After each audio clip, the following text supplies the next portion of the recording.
That's my little trick. Mhm. So this is the best kept secret that there can Right, be. right. That's it. Hello, Pamela. Hello, good to be together.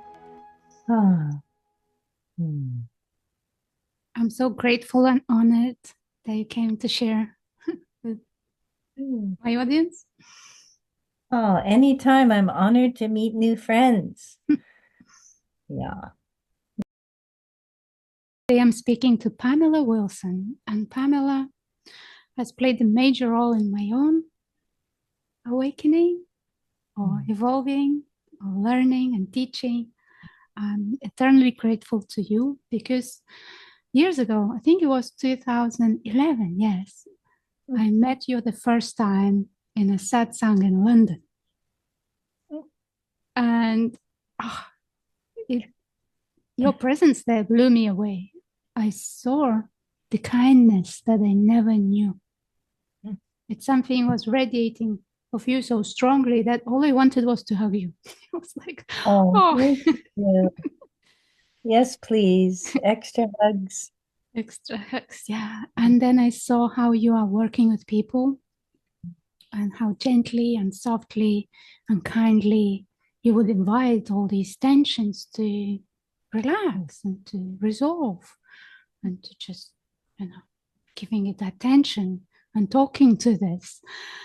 And that gave me such an inspiration to play with that myself, to try that out. And so it did. And I experienced that it works. And that's how my journey of really assisting people started. So thank you so much for that. Great. Oh, thank you for being a messenger. We're all messengers of what we love. Yeah. Uh-huh.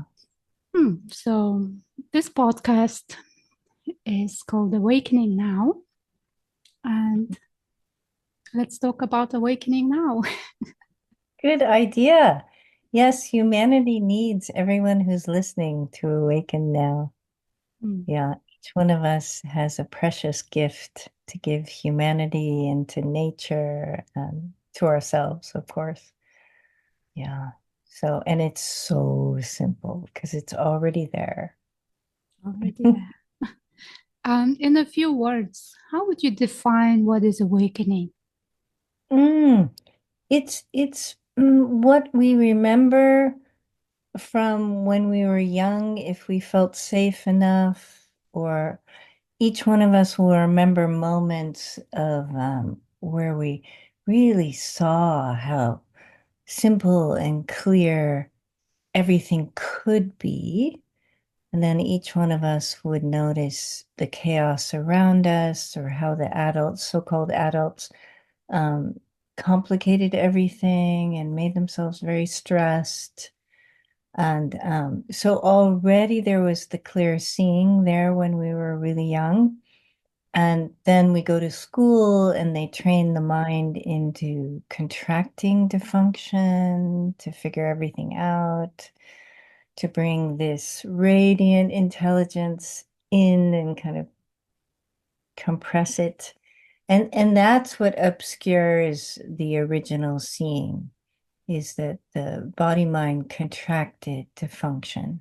And we all did. It's nothing personal. Mm. Mhm. Yeah. So we say part of wakefulness is relaxing, yeah, and then reassuring the mind that it's safe to open again. It won't lose any practical creative intelligence.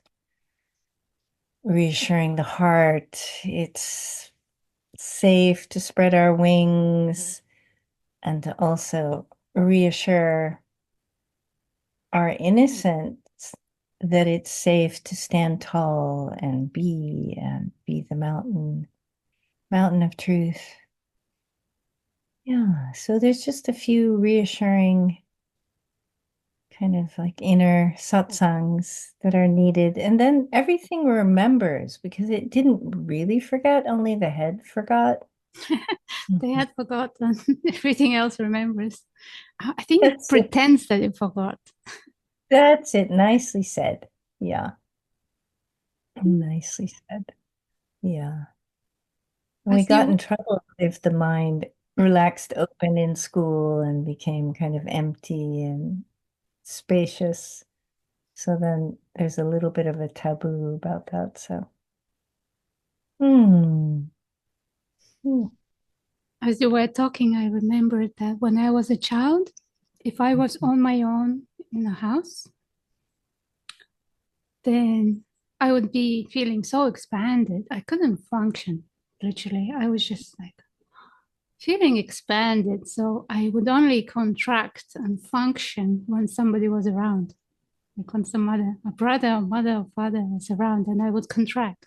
But on my own, I was just, Oh, beautiful. You were just open space, yeah, like the sky. Yeah. it felt strange though. Mhm. And I didn't know what that was. Hmm. But it's remembering that, right? Oh, yeah. Yeah. And for each one of us, it'll be slightly unique. Yeah. For some of us, having heard music again, you realize that you're the silence that can hear sound, or somebody noticing how fast a bird can fly, and you realize that, wow, I must be so still that I'm drawn by movement. So it doesn't matter how we notice our essence, could be through meditation or long distance running or some sort of shock or loss. Mhm. Mm. Could be even exhaustion. I used to say there's grace in exhaustion from playing a role or being in a function too long or mm, It's nice to just stop, mm, mm. stop and be and listen. Oh, yes, yes. Mhm. So already everyone listening on the call is aware, right? If we asked them, are you aware? They'd say, of course. What a silly question. Silly So question.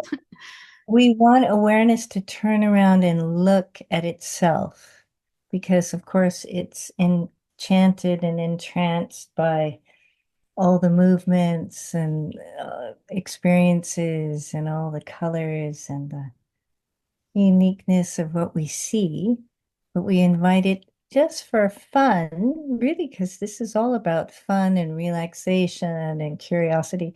We invite it to turn around and look into itself, awareness. Or even intelligence can turn around in the head and look into its essence. So it's more kind of like just a little turn around inside, rather than going, oh, it's probably out here, freedom. Yeah, the God is somewhere there. He sees me. Yeah. Oh.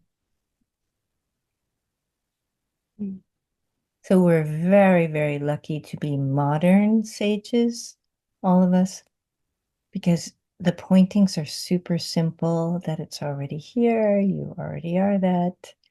Even though the mind likes complexity, the rest of us love simplicity as long as it's authentic. Yeah. Mhm. Mhm. And it's a lot more fun to be yourself rather than play a role. Yeah. Yeah. And isn't that interesting that when people are looking, or when a seeker is looking for who am I, what am I, to find that essence, there is fear that arises often. Mhm. There's fear to see yourself as you are. Mhm. You know?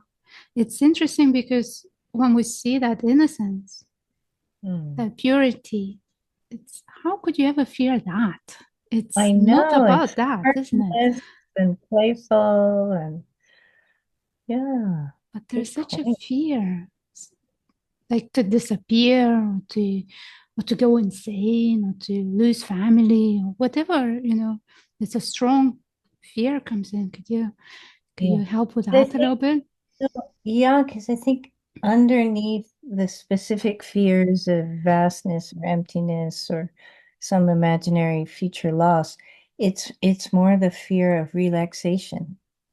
Hmm. Because when we were little, if we were lucky enough, we lived relaxed curiosity and playfulness and exploration. And then somehow most of us got shocked out of that. And the body mind associates the contrast of being like just, and then something scary happening and getting shocked into tension or tightness or protection. It just doesn't want the intensity of that contrast again. So there's a systematic kind of protecting against relaxing too deeply, and it's very innocent because you say, but you like relaxing. You go, yes, but not too much. So So it's about that fear of the contrast, not to be shocked again, kind of. that's it. That's Uh-huh. it. Yeah. Yeah. And yet here we are. We're so resilient. I mean, oh, amazing. Plus, you add in being eternal because essence and uniqueness are eternal. So then you really can relax.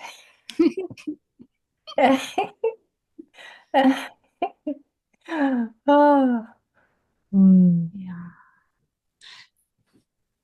I found that for some people, that feeling of safety, of being safe, wasn't installed correctly. Let's say oh, that. good point. Yeah. Yeah, it wasn't, because maybe they were born in a family where even before the birth there was a lot of stress and trauma, Oh, strong mm, emotions, and they mm. don't even know that sense of safety. Like, can't remember. Well, it was there Yes. before, but there is no memory of that. There is no sense that it's possible. Let's say Mm, that. mm. Can we look at that? But just to be aware of that is a beautiful place to start because then the inquiry is about the felt sense of safety. And I mean, just be curious during the day. When are the moments when you feel safe? And when are the moments when you don't? Often, for a lot of us, we feel safer on our own. Some folks feel safer with lots of people. But it's more about saying, what is safety for me, for each one of us? And that would be different. It could be sitting with a friend, having a tea, or going for a walk in the woods, or watching the birds soar, or looking at the evening sky. We don't know, or listening to music. So it's a beautiful inquiry. I find anything you inquire into leads you to stillness because everything is animated by stillness. So you could start with, I don't like my neighbor because da da da da da. All of a sudden you're like, oh my God, I feel so much better. You have to stay with things a little bit longer if there's strong aversions, but hmm. Hmm, hmm. For some, it could be, in the shower, noticing in the morning shower that the body unwinds and thought quiets, and there's just the sensation of the water. It's beautiful. I mean, if you start noticing, everything can be meditation. It doesn't have to be on your couch or I used to have great moments when I lived in a big city and there would be traffic. I would just go, okay, great. I can't go anywhere. So it's like, so everywhere.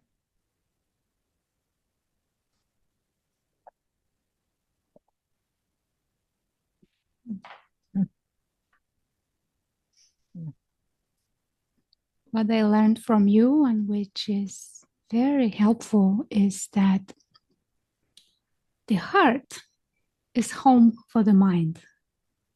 That's it. So, this saying that it's the short journey, it's really that long. Mhm.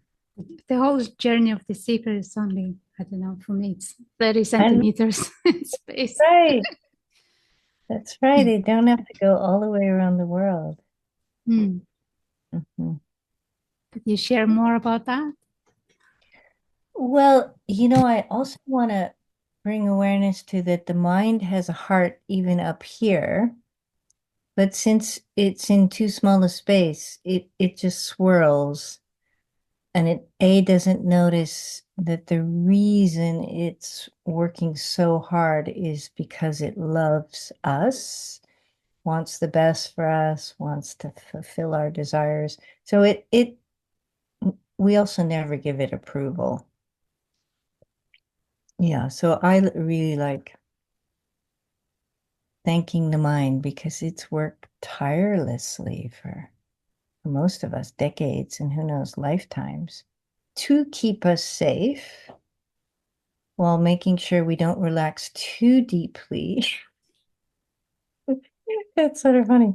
So, but the mind has heart up here, otherwise it wouldn't worry ever. Mm. And it wouldn't be pure service in service to the embodiment and anything else we're passionate about, the arts or science or wakefulness. Um, but it helps for as you said, the mind to know it also can rest. Because nobody ever told us that when we were little. But just invite your mind to rest. We'd all be going, what? Yeah. So it's very sweet. The mind can rest here in the heart, as you say. Mhm. And it might protest. It might say, but who is going to organize you or who is going to get the job done? But it could be in Western civilization, this idea that effort equals productivity or, you know, and it's not true, really. It's not true. We can relax and still create, relax and still function, relax and still attend to what needs tending. So I'm Hmm. all for relaxation. And I think we're all beginners. It could be an infinite exploration. That would be good. Ah, like the cats. You have cats in the next room. They're experts. Experts at playing and experts at stretching, experts at resting. And being naughty too. Oh yeah, that's it. That's part of playing. Yes. As long as they don't hurt anybody. Sweet. Mm, Yeah, because when mind is relaxed, we can approach whatever is showing up with calmness, mhm. being collected and being ready to respond rather than panicky, Yeah, stressed, busy yeah. place. But sometimes, then the nervous system then needs to realize its true nature. Because a lot of the function of the body is to maintain the history, usually the uncomfortable history. Now, why would you order, let's maintain uncomfortable history rather than let's stay with all the beautiful moments, record that. But then I think the nervous system can also realize its true nature the way the mind does, and the body and the emotions. And, important. Be nice to have freedom down to one's toes. Yeah. Well, That's another question that pops in when people ask, why do you need to stay in a body? Why the body? Why? Like you know, all this awakening somehow is going to take you out of the body, like Oh, transcend the body, get rid of it in a no, way. we love But body. coming back, embodiment, what's that about? It's so important because your body is a transmitter. So if you can still transmit as vastness, but I think these instruments are remarkable for transmitting peace and balance and stillness and love, just the way music does. So just the way a forest does. So often, if we walk in a forest, we're going to feel the presence of the trees, and it's in the space around the trees. But sometimes you'll look at a tree and you're going, oh my, that is a tree sage. Mhm. That tree is really transmitting. So I think the embodiment is about amplifying experience and allowing the great mystery to explore its creation. Because if it's just sitting up there or wherever it's sitting, just going, wonder what the humans are doing. But if it's really in the field, so to speak, as the field, then it can have the full experience. And then the body is like an opera house that amplifies everything. So I think it's marvelous. Mm, Marvelous. yeah. Yeah. Hmm. Yeah, then the sense of bliss can come in. That's it. The bliss of being. Yeah. Yes. I mean, I think the only reason humanity ever tried to get rid of the body is just because it hadn't understood the elemental nature of emotions or the elemental nature of the five elements that are the body. So that there's still a aversion to being embodied because it's associated with suffering. But that falls away because so much of that is because of the role play. I mean, if we are Shakespearean actors, there's going to be a few scenes that are very beautiful and relaxing, but there's going to be a lot of scenes where it's challenging, devastating, overwhelming, horrendous, disappointing, loss of love. It'll be a big mess. But when you're out of the role play, everything balances. And sometimes there is, some circumstances in the life that the body doesn't like, of course. But for the most part, there's so much space to be with everything. Yeah, so still the movement of liking and not liking will happen in the body, but there's a big space going, yeah, this too, this too. Yeah. Mm.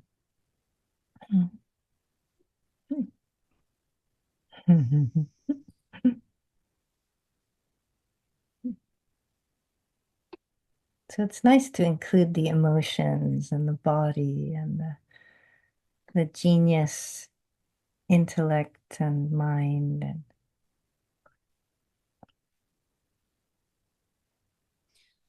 Hmm. And what's about this elemental thing? Can oh, I you love that. I love can you that talk because, about that? well, I'm very curious and I'm still exploring. Um, so one day I realized, what I like about the opposites is that if I find a set of opposite, then I know there's something bigger that's holding those opposites. So then I go and look behind. So one day I'm like sitting there and I'm going, well, wait a second, human and divine, those are a pair of opposites. I wonder what's before that. what's more ancient or simpler or and then I felt a deeper stillness than just divine stillness, which can be very blissful and such a blessing. But I felt a more rooted elemental substratum stillness when I look behind that polarity. And then I realized, oh, I'd much rather live there or from there, so to speak, rather than I'm human, I'm divine, I'm human.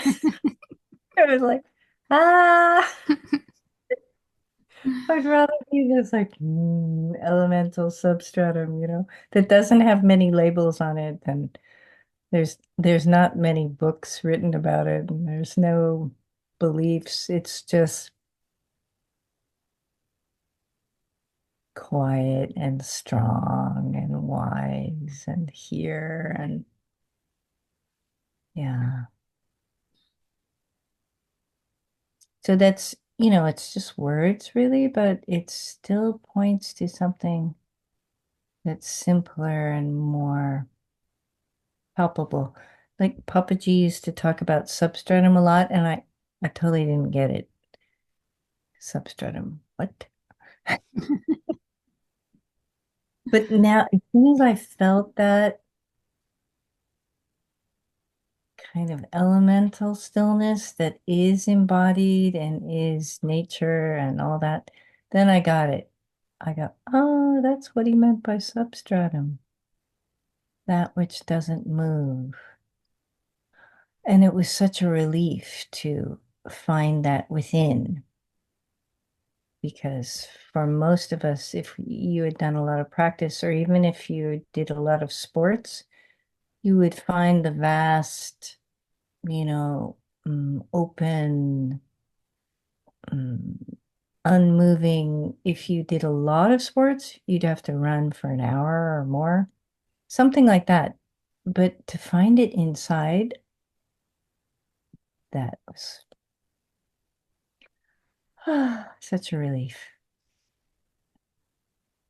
And for me, it's a felt sense in the belly. So Mhm. in Zen, they say the head wakes up, the heart wakes up, and the belly wakes up. So I didn't know what they meant about the belly waking up either. I'm like, what? Mhm. So it's so nice. Oh, that's what it is. Yeah. Deep, ancient stillness and wisdom too. Mm. Not with a lot of language, but with deep, deep, deep knowing. Mhm. Mm. So I can ask it anything. I just go, ah, like that. Mm.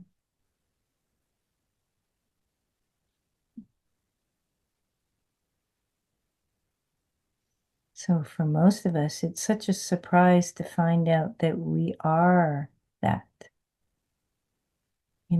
If you kind of do a little checklist about what allows me awareness to be aware of movement, it would be that you are already still.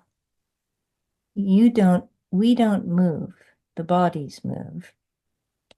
So it's kind of fun to just check these things, these ideas we have, what allows us to hear. It's not just hearing, it's that we're silent. I mean, there's all this really cool stuff you can notice. You go, oh my God, why don't they tell you that when you're 5? Teach you about hearing and listening and resilience. Hmm.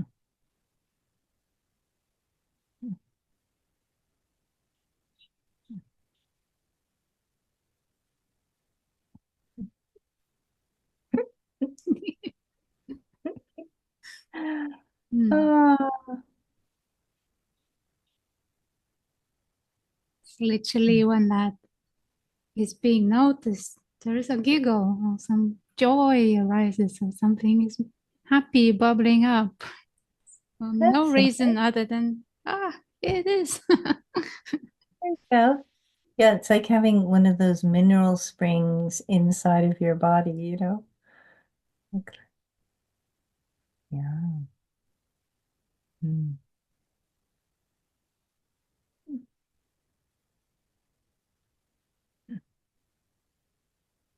So the body already realizes the simplicity of what is. Yeah. But the mind was trained into complexity. So then it thinks truth is going to be in complexity rather than simplicity. And below the nose in the body, everything's pretty simple. It likes things and it doesn't like things. And when it's relaxed, it opens and it can feel the stillness. When it's scared or tight, it starts to shake. I mean, so already there's simplicity, simple beingness here. And then up here is like, where is this? Where is, so the mind is the seeker, not us. We're just listening to it seek. Mm. Yeah, we are what it finds eventually. Nicely said. That's right. In the last place it would look, it would say, you, that's what I was looking for. That's what I read all the books about. It was all about this innocent presence, really. Well, hmm.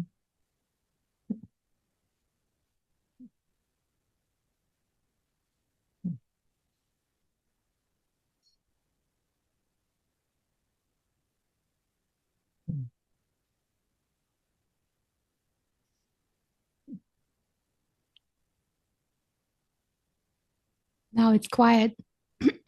That's it. Ah, no more questions. Okay. I love that. So funny. Yeah. But you know, before the mind picked up language when we were quite young, it would have been absolutely quiet. So already the mind was quiet. Then it picked up language. Then it could start talking. Because otherwise, what would it say? It it couldn't say anything. So that was another like, oh wow, that is so cool. So every little kid has a quiet mind. Mm. And then they pick up language, and all of a sudden, this starts going, oh, well, that, what about that? No, no, no, no, no. Oh my goodness. And then some folks spend 40, 50 years trying to get the mind to be quiet again. Wow. Mhm. And tell me what works, how to get that mind quiet again. What's Well, your recipe? I learned from Papaji just from one of his books. He said, look within, approach everything with devotion and gratitude. And um, even though I had realized my true nature, I realized I wasn't Pamela, the role or the history and all that stuff. Didn't know what everything else was. The mind still seemed like it was identified, even though I wasn't. Um, so I read that. Approach everything with devotion and gratitude. Look, look within, approach everything with devotion and gratitude. And I said, oh, I never did that to the mind. Mm. Oh, I treated it like a mosquito or something. And so I did a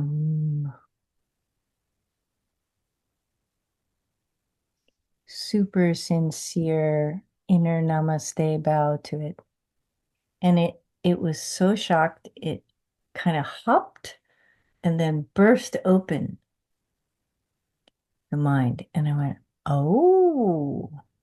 And then I apologized to it because I just the way it had tried to train me and suppress me and control me. And through the spiritual practice here, I had been trying to do that to it. And then I noticed the only thing that seems to awaken the mind, at least through my experience, is to be very respectful to it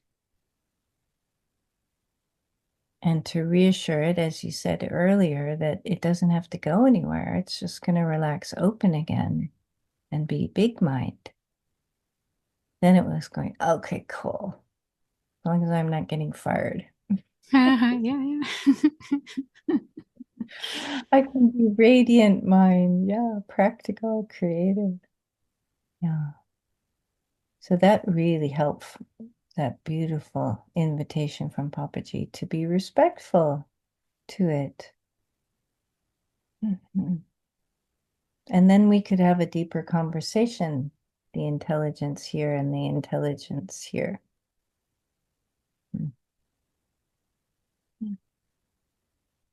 Mhm.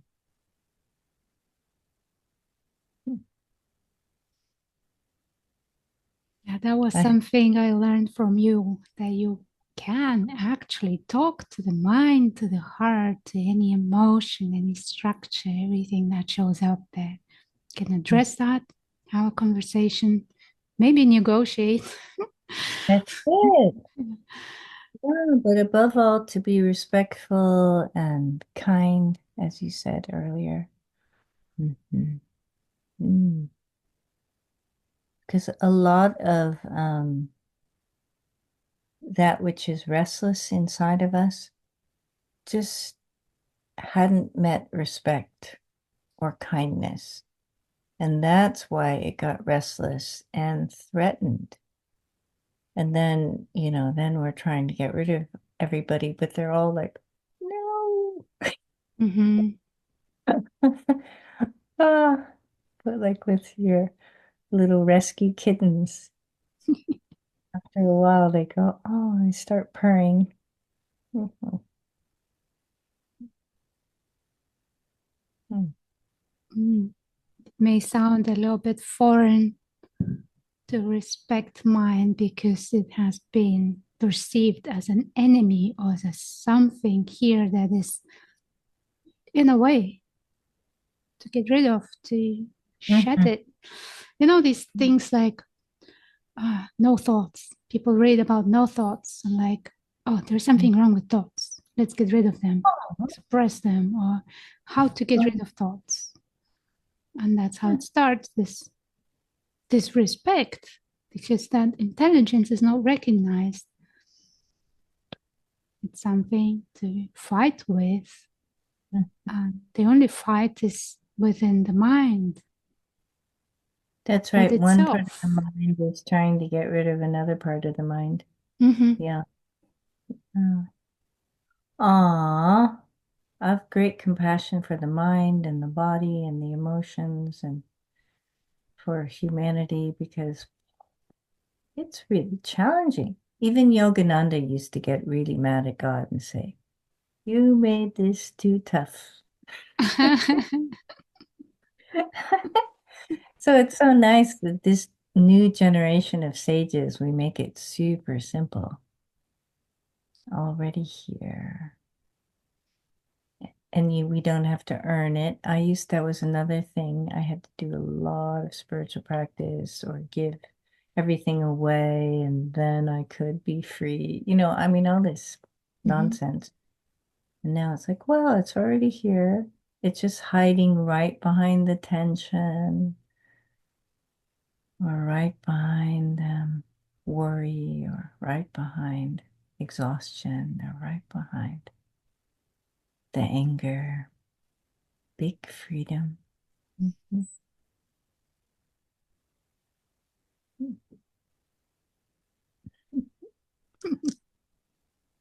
Mm. Mm. Okay, what's coming up is that word respect again. He wants a little bit more clarification. Mhm. For example, in my personal life, when Mhm. I was growing up, I did not learn from my father respect. Let's say this. Mhm. I wasn't respecting him. Mhm. because of the family dynamics, how he was seen by my mom. I Oh, I didn't learn to respect my father, and he could not teach me respect. So it's mhm. kind of that programming wasn't installed correctly. Mhm. So this respect is saying now, oh, I want a little bit more attention. I want to learn to respect. I want to be more But respectful. it's kind of once again curiosity, wondering, because there's these beautiful sutras from the ancient sages, like all there is presence, or all there is stillness, or all there is love. And I like testing those, you know. So we will notice, a family member or something. Now it's natural for our conditioning not to like their conditioning. Um, so that's natural. So those are just the argument between the conditioning. But then if I look at who is behind the conditioning or who is behind that role, then I start to soften, because if I have an aversion to somebody's role play or history, or um, then I can't really get to their true nature. But if I honor their bodyguards or their conditioning or their tension or their habits or whatever, then all of a sudden I can look behind that, because that's just the costume department and the theater of persona. And I can look behind that now. I'm thinking of someone in my family who I still have an aversion to based on their behavior.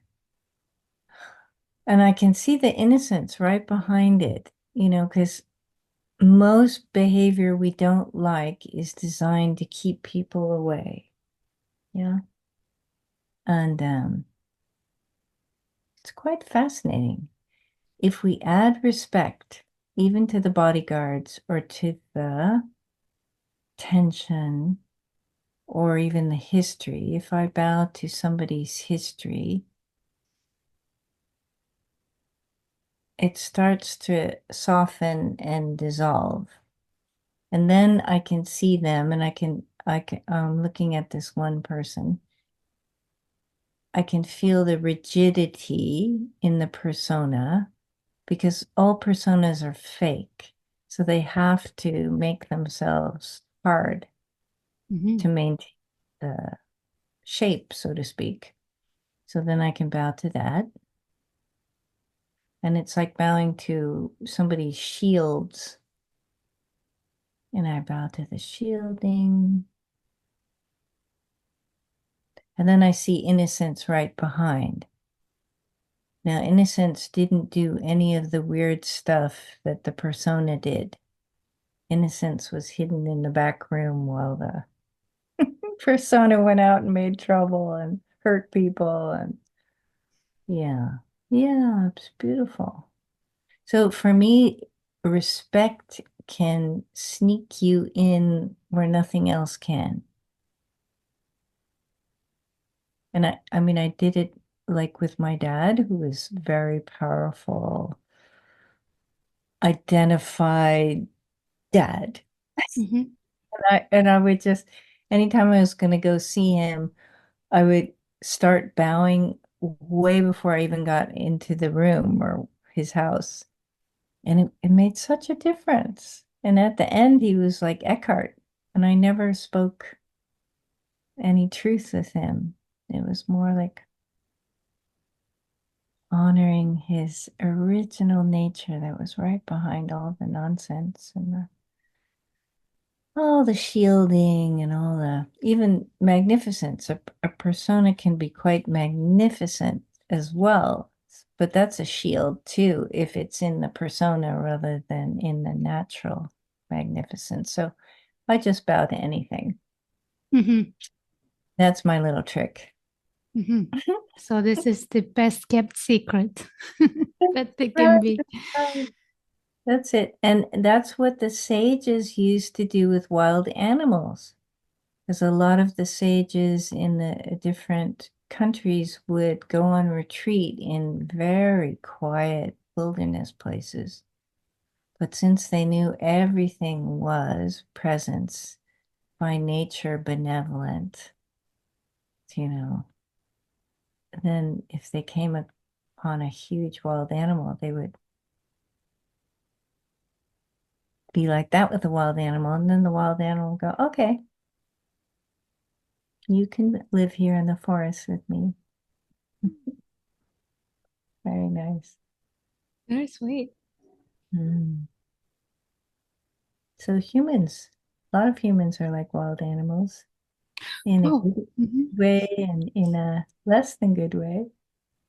Okay. What comes to mind is, very popular word these days is narcissist, or somebody Mm. that is the role they play is very intense and something that the other person is suffering a lot because of that. So would that work with these narcissistic personas as well? That would be tricky. The first thing would be to get away from the narcissist, because otherwise you're locked in a play, a Shakespearean play where the narcissist has a stronger intention to manipulate and to be uncomfortable.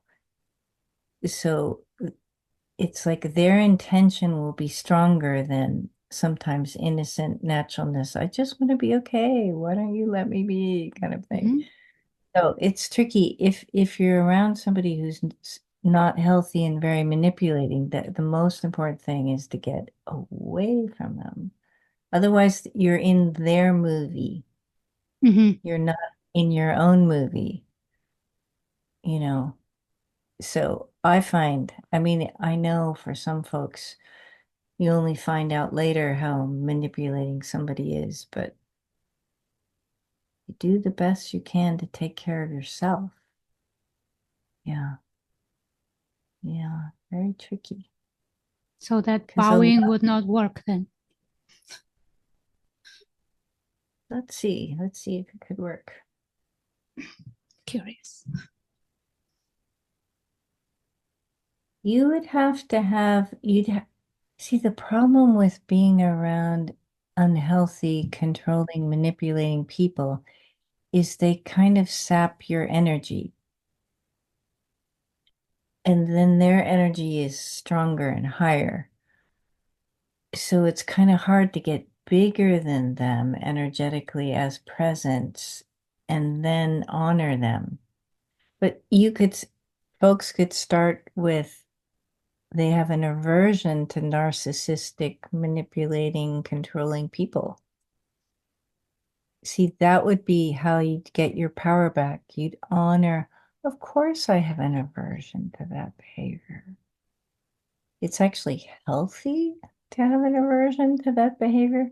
So then I'd honor that a lot. And then the person would probably have to really feed their big mountain strength a lot, but also find the hurt inside because we all take everything so personally. Uh, a narcissist will be a narcissist with everyone. It's not personal. That's a helpful, like, oh, good. Okay, so there's no deficiency in me that's creating this behavior. No, no, no, it's all over there. Mhm. Mhm. Yeah. But, it's kind to ourselves to spend time, if we can, unless it's a work situation, with people that are healthy and balanced. Ah, so be it. May the whole tribe become healthy and balanced. Yeah, because otherwise it really undermines well-being if we're always around folks that don't lift us or aren't natural or sincere or kind. Yeah. And everyone knows this, but innocence keeps thinking, oh, but if I love them enough, no, you have to love yourself first. Yeah, that's a tricky one, It's a tricky one, yeah. tricky persona because it's all manipulation. Mhm. Mm. Yeah. I'm curious, is there this innocence deep, deep, deep inside of this? Oh, absolutely.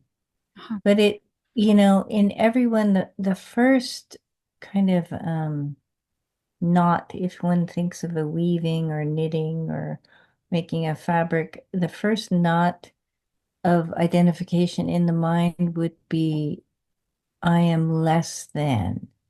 Mhm. That would be the first in Buddhism. I think they call it the deficient sense of self. So that's not us. That's the mind thinking there's something wrong with it. And it's because as soon as it contracts, somehow there's a remembrance that it used to be magnificent and open and powerful. And then it contracts and then it goes, there's something wrong with me. And it can come in different words, but that's the first knot. And then on that, the persona tries to improve itself and fix itself. And it's all here, backed by emotions and experiences. So the thing is to really honor yourself. It's such a quick, quick return back to balance. Because this is always saying we're less than. And if we're Mhm. all of a sudden, no, we're here, we're wonderful, we're doing the best we can. Like, good job, good job. Mm. Good medicine. Simple medicine. Mhm. Yeah, the Mm. words for that would be not enough. This is Yeah. mostly Yeah. expressed as I feel I'm not worthy, I'm not enough. Yeah. And then it hooks into the seeking because maybe if I'm enlightened or wise or achieve a certain level of something or other, then I'll get respect. Mhm. Yeah. Mm. And that's very innocent because our tribe is, humanity is very into hierarchy and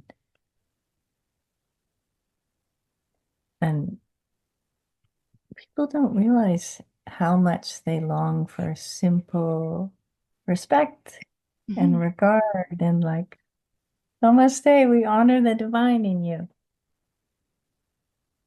Yeah. But we have to give ourselves that. We can't wait for everyone else.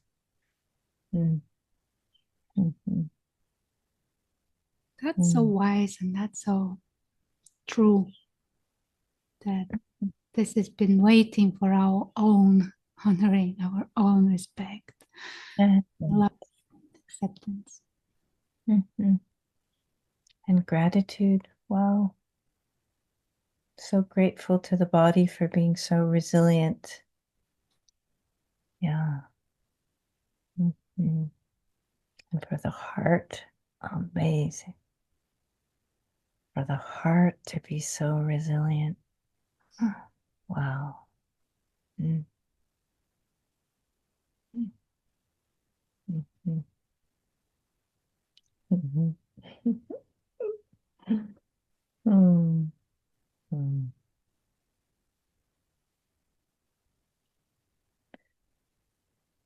I wonder if people realize how resilient they are, how resilient their heart is.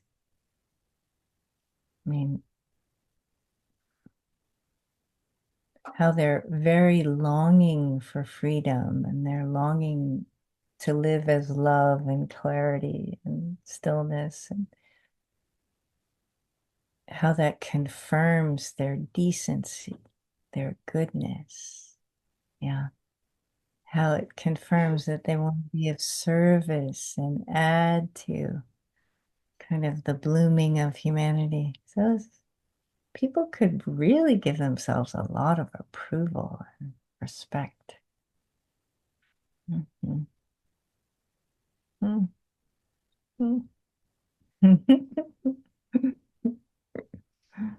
Mm.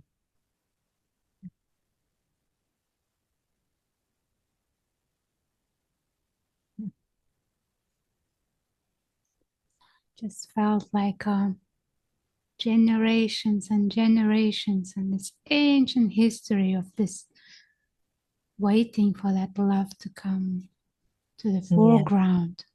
yeah. Longing comes from there, from somewhere very, very old. Mhm. Yeah, and something that remembers living as love, something that remembers being met as love, being cherished as love. So that one, we bow to that one. Wow. Mhm.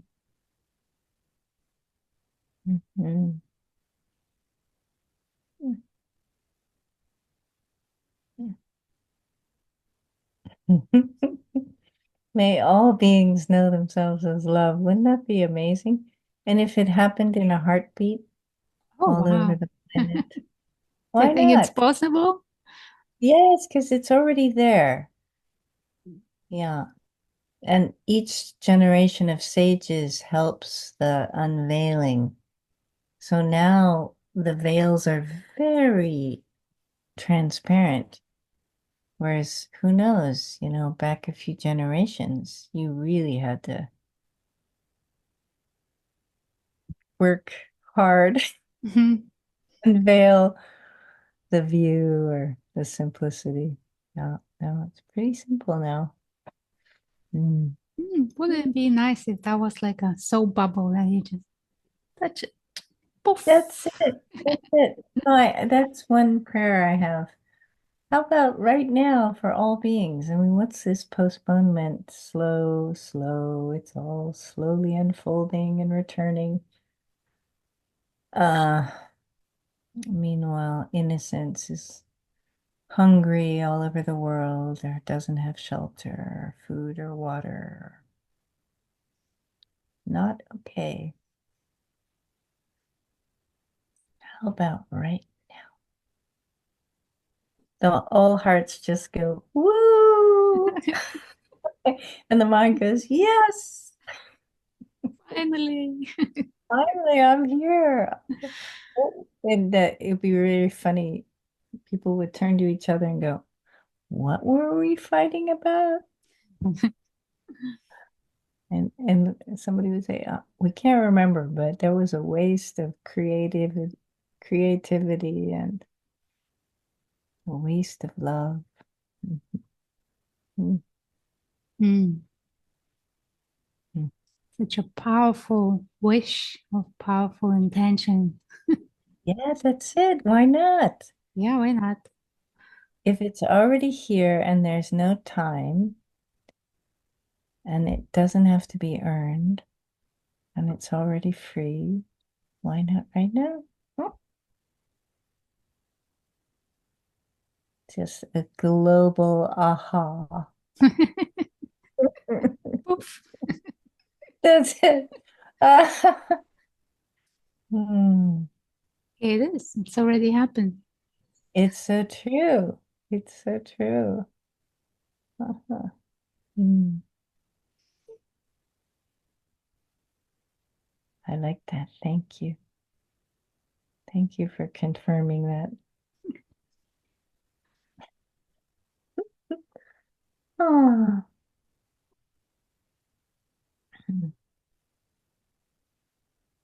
Hmm.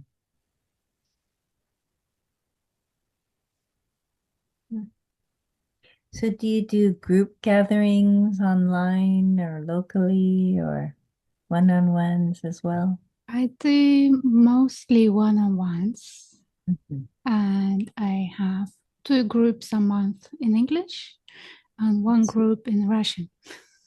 Good, good, good, just for good. free as an offering.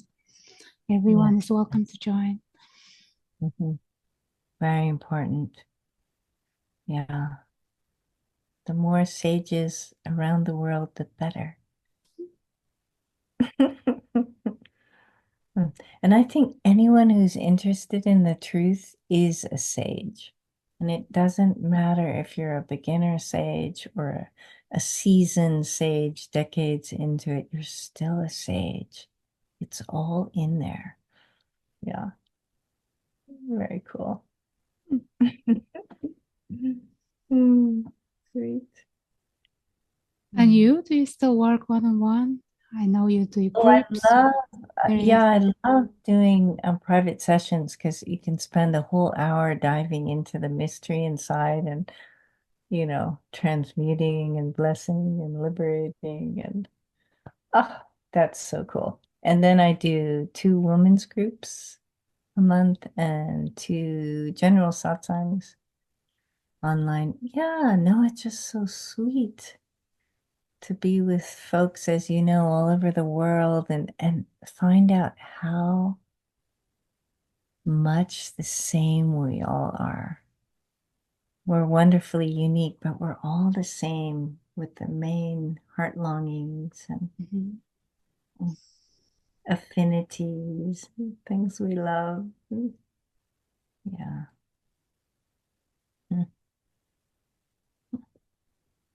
And how can people find you? Uh, we have a website, www.pamelasatsang.com.